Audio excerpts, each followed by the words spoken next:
Իմ դեպքում ոչ միայն ներողություն սպանության տեսարներ։ Այդպիսի հեռանկար կարա լինի, միանշանակ է։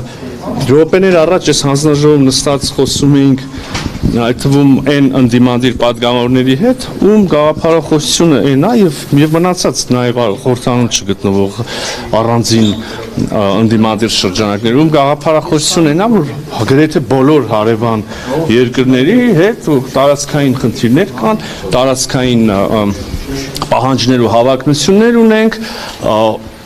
բառացի մեջ բերում եմ ուղղակի այդ մտքի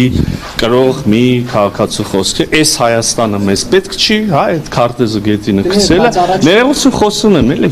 եւ ակնհայտ է, որ այս մտայնությամբ մարդիկ եթե իշխանության գան, անմիջապես խնդիր առաջանալու հարևանների հետ եւ հաշվի առնելով թե հիմա խնդիրները այս օրերում մեր սեփական փորձից գիտենք, բայց հիմա նաեւ շուրջ բոլորը նայելով ինչ մեթոդաբանությամբ են այդ խնդիրները երկրները փորձում լուծել,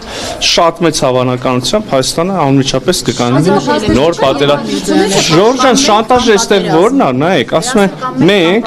մենք առաջարկում ենք խաղաղություն։ Մենք խաղաղություն ենք եւ այո, նենց եղավ, որ ինքը եղավ վարչապետ։ Եվ այո, մենք ասում ենք մեզ պետքա խաղաղություն, մեր երկրին պետքա խաղաղություն, այլ պայմաններում ուղղակի հավատացեք մեր խորը համոզմամբ Հայաստանի Հանրապետության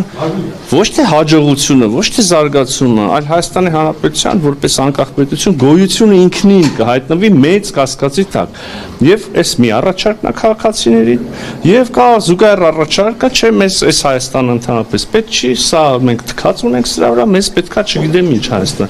Այսի շանտաժա դա, սա շանտաժ չի, սովորական բան է։ Ժորժան, նայեք, հիմա ձեր օպերա